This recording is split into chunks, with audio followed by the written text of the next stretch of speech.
During his father's retirement weekend, her billionaire husband asked her to host his mistress. Hello everyone. Before we begin today's story, I have a small favor to ask. Please hit subscribe and turn on the notification bell so you never miss our channel's new videos. It's quick, free, and the best way to support us in bringing you more dramatic stories. Your support means the world to us. Where are you watching from? Drop your city or country in the comments below. Thank you very much. The lodge had the kind of quiet that money tried to manufacture. Cedar smoke floating above the lake, brass lanterns at every path, white flowers arranged, so precisely they seemed to be holding their breath. Elaine Mercer had spent 3 days making it less perfect. She had moved Walter Mercer's favorite chair away from the windows because he hated being put on display. She had asked the kitchen to make peach cobbler instead of the tiny silver desserts Graham preferred. She had put a folding card on each bedside table, with the weekend schedule written in large type. Walter had been the person everyone would celebrate, but he was not the sort of man who enjoyed being managed like a brand. From the terrace, Elaine heard the tires of Graham's car on the gravel. She looked at the table before him, a plate of sliced pears, a photograph album from his first job, and the list of names Walter had dictated to her over the phone. Victor Lane, Rosabelle, Miriam Carver, Mrs. Dwyer from the apartment across the street. People Graham had never asked about. Graham entered without taking off his sunglasses. He was still in the navy suit he wore when he wanted a room to understand that his time cost more than everyone else's. A young woman followed him through the doorway carrying a slim leather case. Elaine knew her face before Graham said her name. She had seen it reflected in a restaurant window 6 weeks earlier, just behind Graham's shoulder. Elaine, he said, with the brightness of someone expecting cooperation. This is Camille. Camille, my wife. Camille gave a careful smile. It is good to meet you. Elaine returned it, because the woman had not yet done anything in this room. Hello. Graham placed a new stack of cards beside Elaine's handwritten list. I made a few improvements. Tomorrow's garden event needs more useful energy. I invited the Wexlers, the Baines, and 2 people from the Alder deal. Camille will be with us all weekend. He said it casually, as though the last sentence belonged with the menu. Elaine picked up the top card. It was printed on heavy cream stock. Camille Hart, old friend of the family. No, Elaine said. Graham's smile paused. No what? No to that card. No to introducing her as my friend. The lake moved beyond the glass, gray and steady. Camille looked down at the leather case in her hands. My father is retiring, Graham said. He deserves a weekend, without one of your moods turning every meal into a discussion. Your father deserves a weekend that belongs to him. It does. I am simply making it worth attending. Elaine laid the card flat. You are asking me to host someone under a lie. I am asking you to be gracious. His voice stayed low, which was worse than raising it. The lodge is booked by my company. Every person here is paid by my company. Please do not make this difficult for the staff. Elaine glanced at Camille. You may stay if you wish. But I won't call you something you are not, and I won't ask anyone else to do it. For a second Graham's expression hardened. Then he smoothed it away. We will talk later. When he walked out, Camille remained by the door. He told me you knew, she said. Elaine did not answer the part of that sentence that wanted a fight. He told you I agreed? Camille's eyes lifted. He said it had been handled. It hasn't. Elaine folded the false card once and put it in her pocket. I am sorry he put you in that position. Camille left after him. Elaine stood alone in the room she had prepared for Walter and listened to the ordinary sounds of the lodge. Ice dropping in a machine, a cart rolling over tile, a door closing carefully. For years she had heard those sounds, as proof that she had made everyone comfortable. Now they sounded like people waiting to be told what was true. That evening Walter arrived, with an overnight bag and a knit cap pushed into his coat pocket. He was 72 and recently free of the company, where he had worked since he was 19, though the freedom still sat uneasily on him. He hugged Elaine before he let the porter take his bag. This place is too pretty for me, he whispered. I look at it and feel I ought to apologize to a shovel. Elaine laughed gratefully. Then I ordered cobbler. You understand me. Walter touched her cheek with the back of 2 fingers. Then he noticed the sleek schedule on the entry table. What's all this? A dinner tonight, breakfast with photographs, and a gathering tomorrow. She handed him the list of the people she had invited. He read the names slowly. His face changed at Victor's. You found Victor Lane? His daughter gave me the number. He'll say no, then he'll come early and complain about the chairs. Walter smiled. And Rosa, Lord, she taught me how not to lose my temper when a delivery was late. Graham entered behind them, already speaking into his phone. He ended the call when Walter looked up. Dad, we have a good crowd coming tomorrow. A couple of people you'll want to know.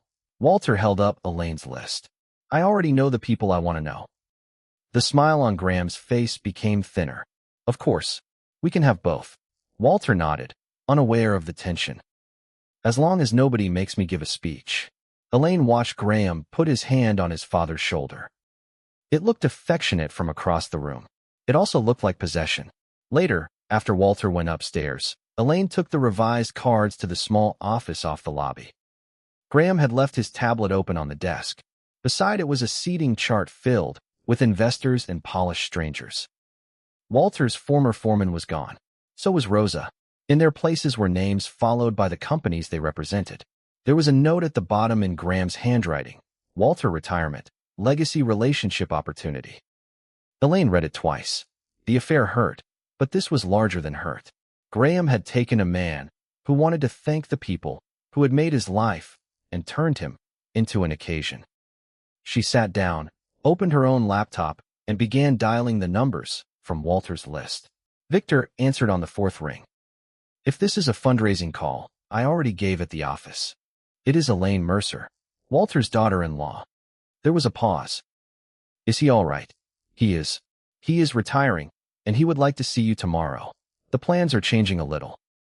I wanted to ask whether you still wanted to come, before I assumed anything. Victor exhaled. He wants me there? Very much. Then I will come. I have the old photographs in a carton somewhere. I could bring them, if you would not mind. Elaine looked at the hotel stationery in front of her and imagined Graham's perfect cards. I think he would love that. Rosa cried quietly when Elaine called. Mrs. Dwyer said she would bring rolls because no retirement party was complete without too much food. Each person asked about Walter before asking about the lodge. None asked what the event could do for them. By midnight, Elaine had a different list. It was longer than Graham's and less expensive. It contained the names of people who would know Walter's laugh when they heard it. The next morning, she drove to the neighborhood conservatory. It had a low brick entrance, glass roofs clouded by old rain, and a community room available because the garden club had canceled its meeting. The manager, a woman named Nina, listened while Elaine explained that the guest of honor was retiring and needed a place for friends. How many? Nina asked. Maybe 30. Maybe more if people bring someone they love. That is usually how the good events grow. Nina slid a form across the counter. We have folding tables and a microphone. That works when it feels like it. The deposit was not small. Elaine stared at the line for a moment, then used the card attached to the event account she had built over years of planning charity lunches and school auctions. It was money Graham had always called her little fund when he wanted to be dismissive. Her hand did not shake when she signed. At the lodge, Camille was waiting in the lobby beside an arrangement of white lilies. She wore a simple blue dress, not the glittering one Elaine had expected from Graham's world. She looked tired. He said you moved the party, Camille said. The gathering. Yes.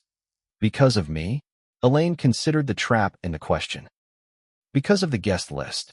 Because Walter should recognize the people who come to honor him. Camille nodded once. Graham wants me to sit with you at dinner tonight. He said I should let you show me how the family does things.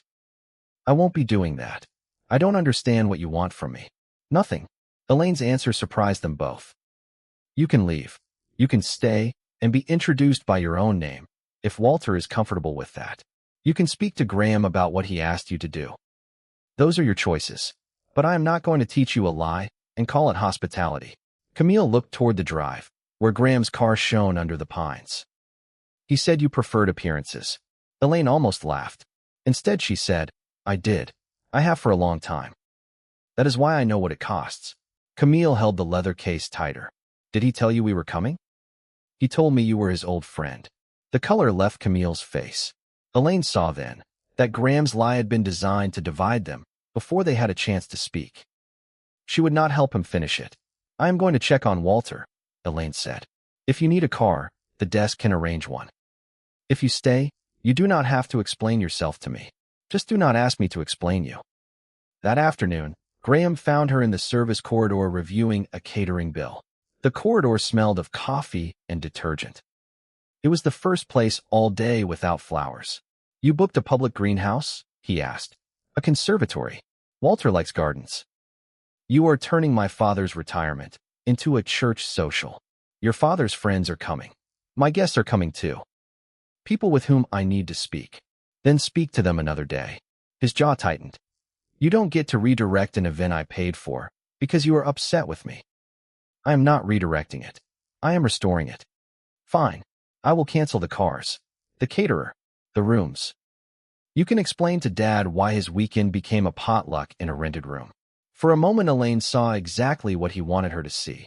Walter disappointed, the guests embarrassed, herself blamed for all of it. She felt the old reflex rise in her, the reflex that would apologize and accept a smaller injury to keep the larger piece. Her phone rang. Walter's name lit the screen. Elaine, he said, when she answered. Did you get Victor? I did. He says he might bring his granddaughter. She is 12. I want her to see that a job can be a good life if you treat people right. Is that all right? Elaine looked at Graham. That is more than all right. Walter chuckled. Good. I have been thinking. I do not need fancy. I just want the people who remember the work. You will have them, Elaine said. When the call ended, Graham held out his hand. Give me the phone. No, Elaine. I will not trade your father's thanks for a false introduction. I will not ask people to come somewhere they are useful instead of somewhere they are wanted. He looked at her, as if he had not heard her correctly. You are willing to make yourself ridiculous over a seating chart. No, I am willing to stop making myself small over one. She walked past him into the lobby. Her knees felt unsteady, but the next task was clear. Call Nina, confirm the folding chairs, and ask Mrs. Dwyer whether she still planned to bring rolls.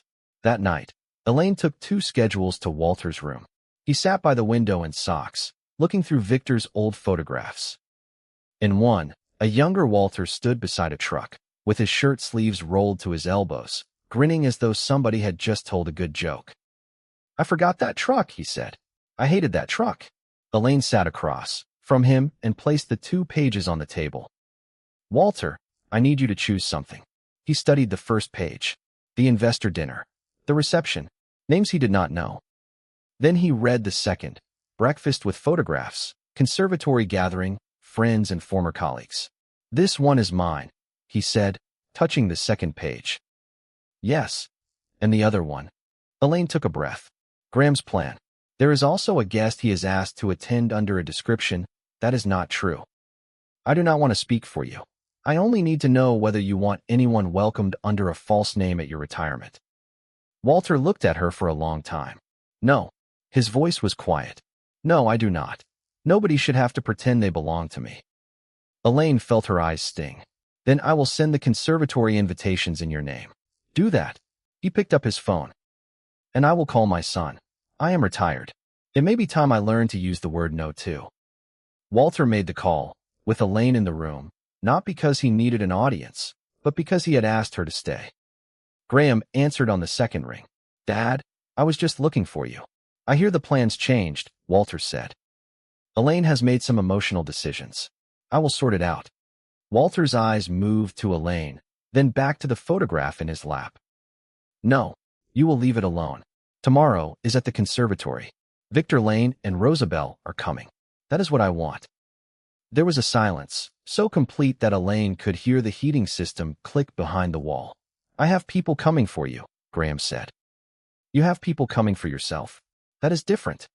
Dad, please don't let this become a scene. Walter's mouth tightened, though his voice remained gentle. A scene is what people make when they will not say a plain thing. I am saying a plain thing. I don't want strangers introduced to me as friends, and I don't want my retirement used to sell something.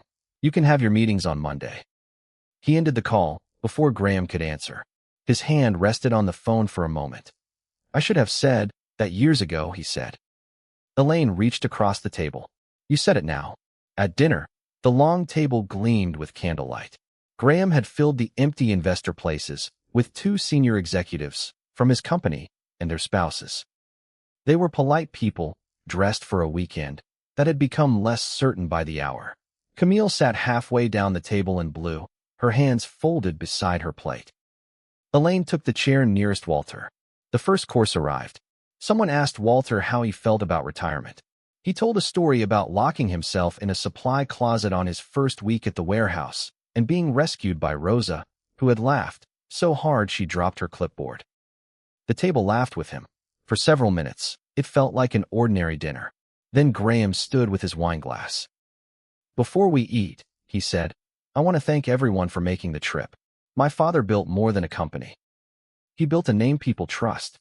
Tomorrow we have an opportunity to celebrate that legacy with friends old and new." He looked toward Camille. "And I want to welcome someone very close to our family. Elaine, perhaps you would introduce Camille." It was almost elegant, the trap. He had put the room in his hand and offered it to Elaine as if it were a courtesy. Walter's fork stopped above his plate. The executives watched their napkins. Camille did not move. Elaine set down her glass. Her heart beat, so hard she could feel it in her throat, but her voice arrived steady. "Camille is Camille Hart," she said. "I will not call her my close friend, because that would not be true. And I will not ask her to stand in a room while we make up a story that suits us better." Graham's face changed. "Elaine, tomorrow's gathering is for Walter's colleagues and neighbors. It is what he asked for. Everyone there has been invited honestly. No accusation followed. No explanation of the affair. She left the silence, where it belonged, with the person who had manufactured it." Camille looked at Graham. "You told me everyone had agreed." "This is not the time," he said. "No," Walter said, from the head of the table. His hands were flat on the linen. "This is exactly the time. Courtesy is not a license to ask other people to lie for you." Graham pushed his chair back. The chair legs scraped against the floor with a sound that made one of the executives flinch. "I was trying to protect this family," Graham said. "You were trying to protect yourself," Walter replied. "Those are not the same thing." Graham left the dining room. The door closed behind him. Nobody moved for a few seconds. Camille stood. Elaine expected her to follow him, but Camille only said, "I am sorry, Mr. Mercer. I should not have come under a story that wasn't mine." Then she left in the opposite direction, toward the lobby. Walter lifted his napkin, dabbed his mouth, and looked at the startled guests.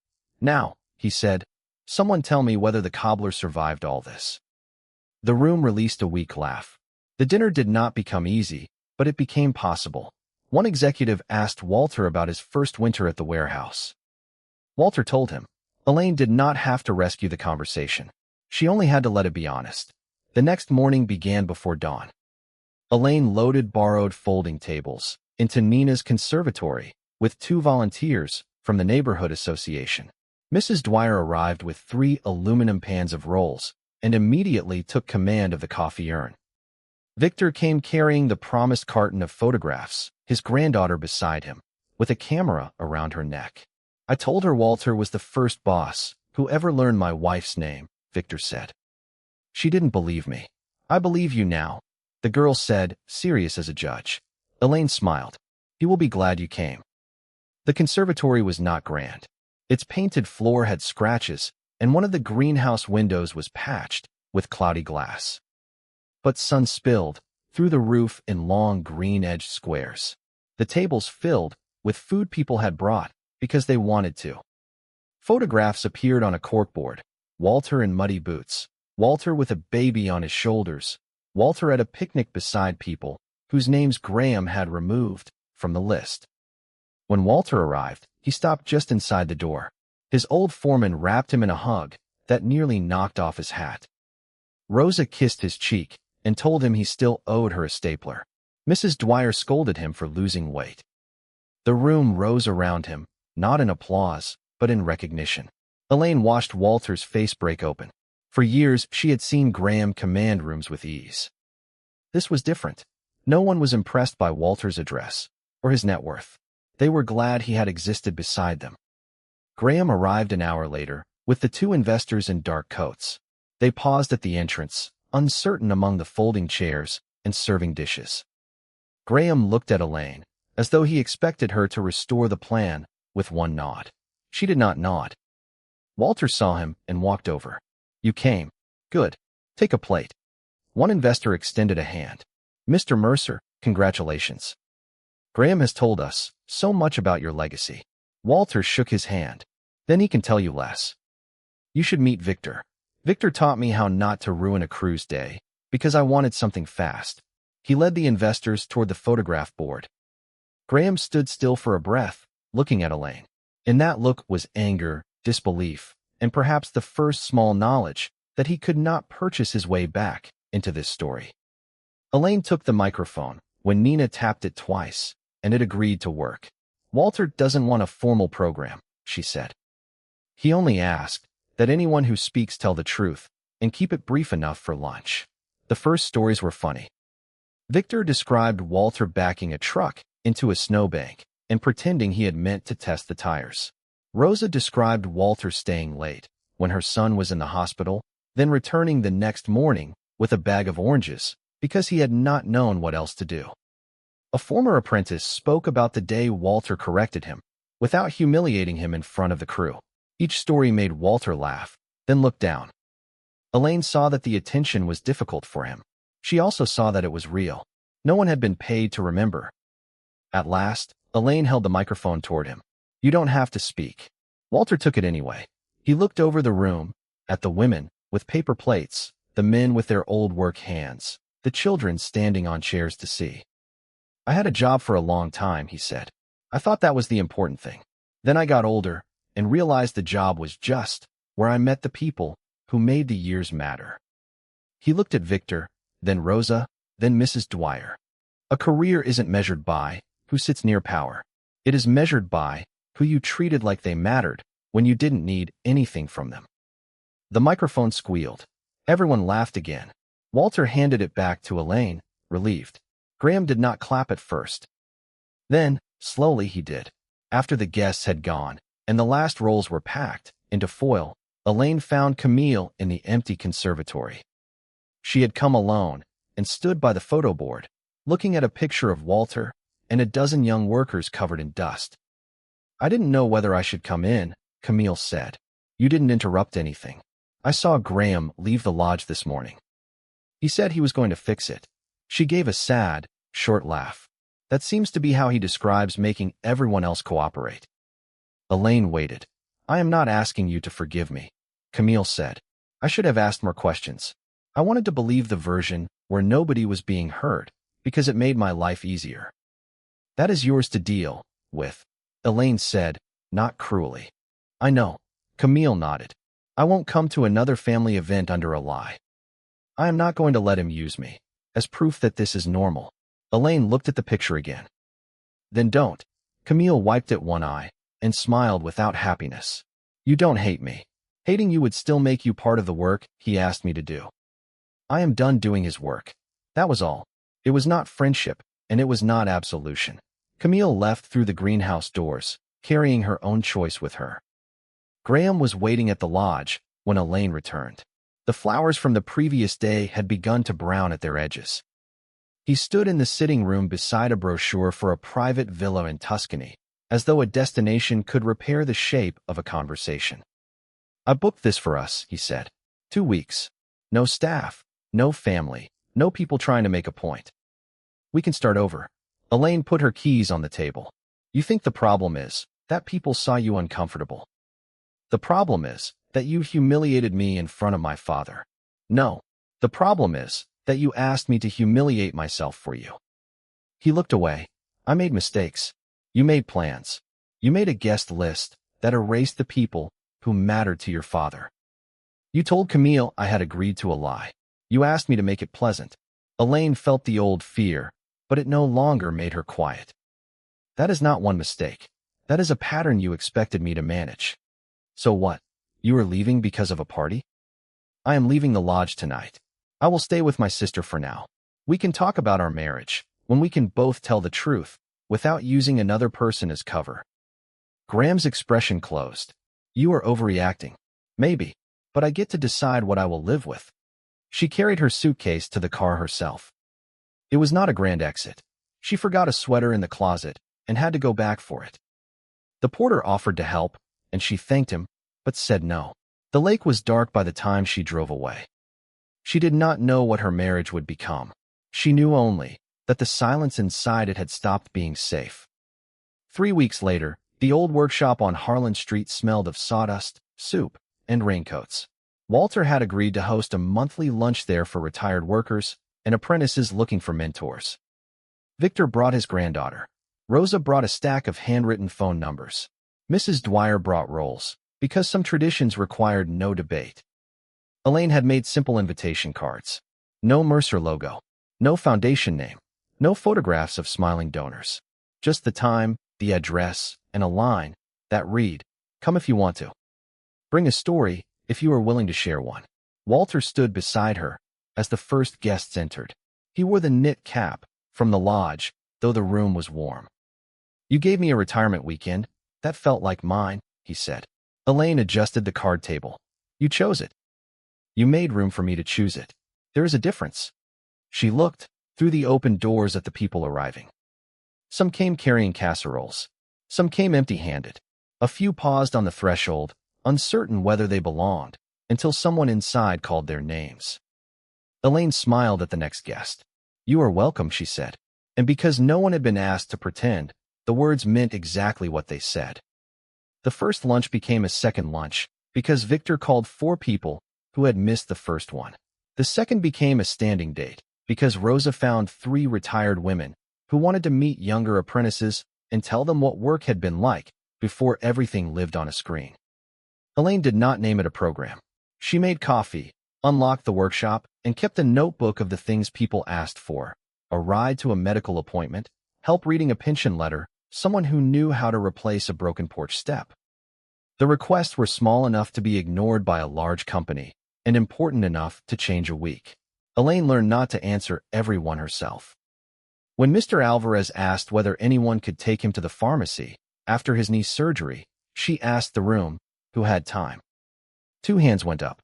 When Victor's granddaughter wanted advice about a school project on local industry, Rosa told her to interview the women who had kept payroll and records while men received the photographs.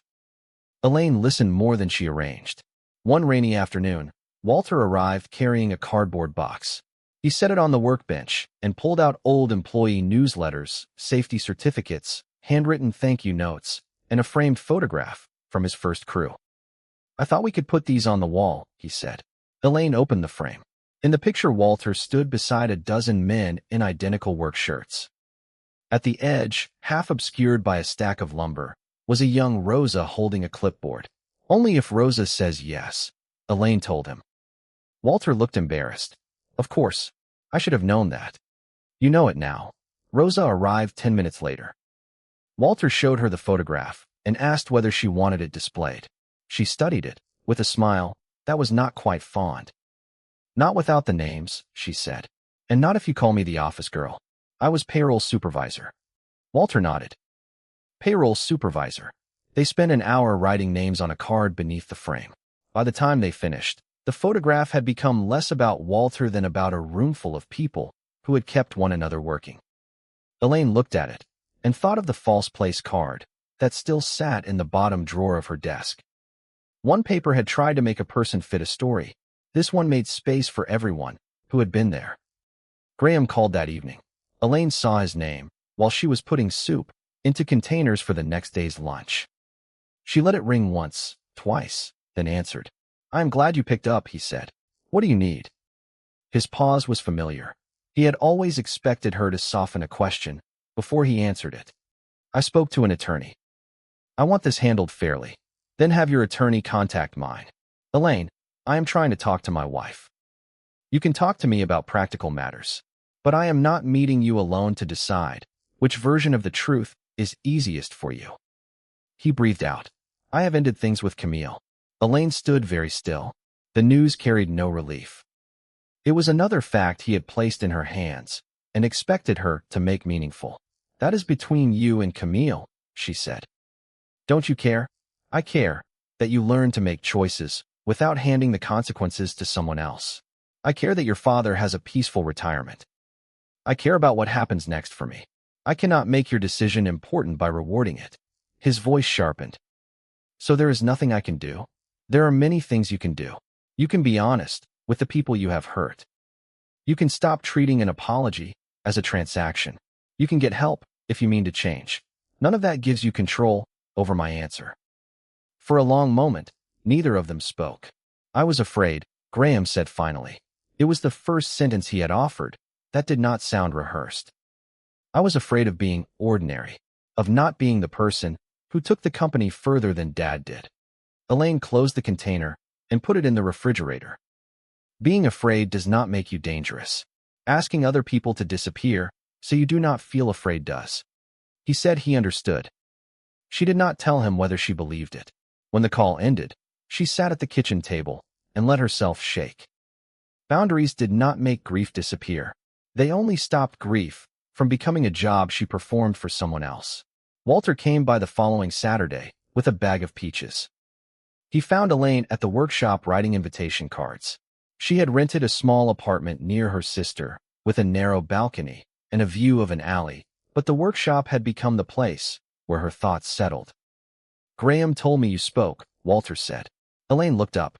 He told you. He told me he didn't get what he wanted. Walter set the peaches down. That was new for him. She smiled despite herself. Walter took a card from the table. It read, the Harlan Street lunch. Come if you want to. Bring a story if you are willing to share one. You are making something good, he said. I am making a room. The people are doing the good part. That is what you always did at the lodge too.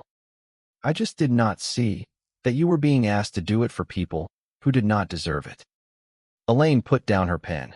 You do not have to apologize for Graham. I know, but I have spent years admiring his appetite and calling it ambition. I thought if I did not interfere, he would learn the difference for himself. Walter looked at the rain sliding down the high windows. Maybe I made quiet look like approval. Elaine reached for his hand. You chose differently when you knew. That matters. Walter squeezed her fingers. It does, but I would like to be different before I am forced to be. That matters too. The following month, Walter asked to speak at the lunch. Elaine did not prepare remarks for him. She only checked that the microphone had batteries.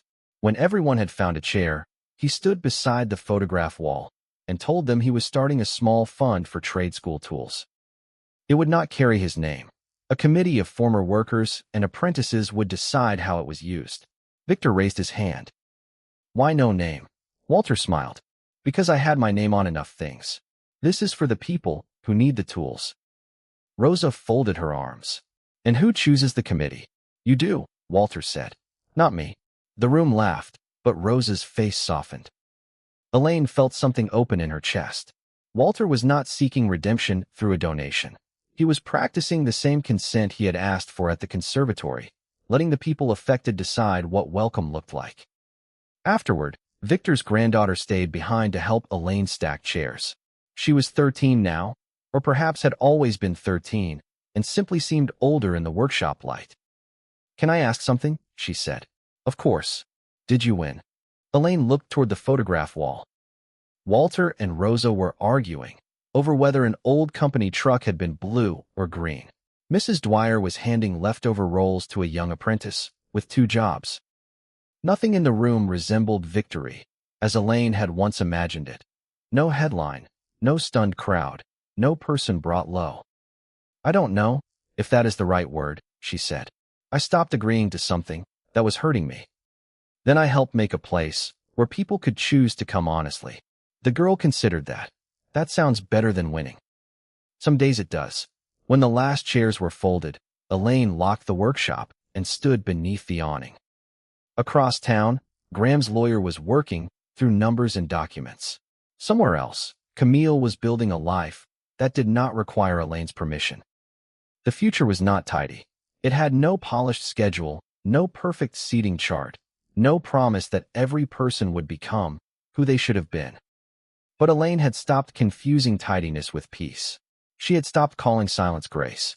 The people inside the workshop had arrived because they wanted to, and they had left carrying names, phone numbers, food, tools, and plans made together. Walter joined her under the awning. Cold, a little. He offered his arm. Come on, I will buy you coffee. But you choose the place. Elaine took his arm. The choice was ordinary, almost laughably small. It was also offered freely, with no hidden card waiting to be placed in her hand. She looked back once at the workshop doors. Then she and Walter walked toward the corner cafe, where the windows were fogged with warmth and every empty table was simply waiting for whoever chose to sit there. This story is fictional and created for entertainment purposes. All characters, names, companies, locations, and events are fictional. Any resemblance to real persons or actual events is purely coincidental.